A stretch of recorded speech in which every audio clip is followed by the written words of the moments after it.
غامدی صاحب کہتے ہیں کہ حضرت آدم سے ہی نماز، روزہ اور دیگر فرائض ہیں، اس کی کیا دلیل ہے؟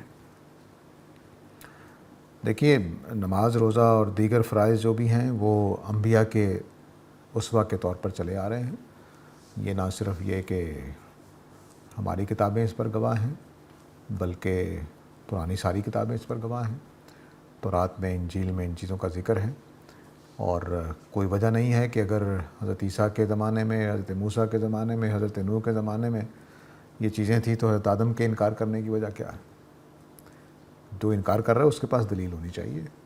ہم تو اس بات کر رہے ہیں کہ اللہ تعالیٰ کہہ رہے ہیں شرع لکم ما وصی بہ نوحا، حضرت نوح سے لے کر آگے تک اللہ تعالیٰ نے ذکر کر دیا ہے، تو حضرت آدم بھی اللہ کے انبیاء میں سے تھے، تو اس لیے ان پر وہی دین ہوگا جو ہمارے اوپر ہے۔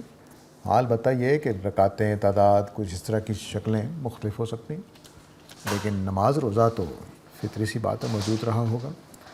تو ہمارا قیاس زیادہ فطری ہے، جو کہتے ہیں کہ نہیں ہے ان کو دلیل دینی چاہیے، وگرنہ جو اسلام ان سارے انبیاء پر اترا ہے، اللہ تعالیٰ نے آدم کو اصطفیٰ کیا، سب کو بھی بیان کر دیا اللہ تعالیٰ نے، تو سب کو اللہ نے چنا، ہدایت دی، تو ہدایت دینے کا مطلب تو یہی ہے کہ جو اللہ تعالیٰ کا دین ہے وہی ہدایت دی ہوگی۔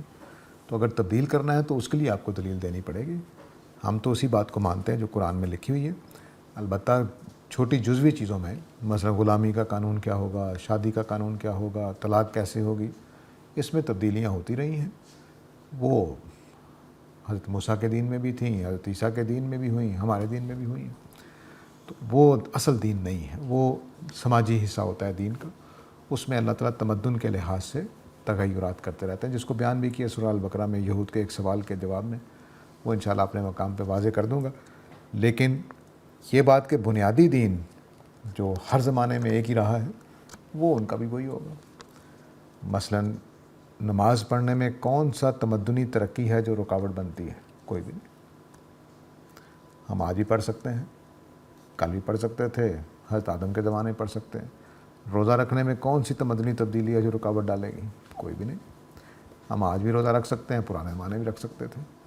تو پرانے زمانے میں تو ہمارے ہاں تو ایک مصیبت بن گئی نماز کے لیے کہ بعض اداروں میں نماز پڑھنا بڑا معیوب سمجھا جاتا ہے، لیکن پرانے زمانے میں تو ایسا کوئی معاملہ ہی نہیں تھا۔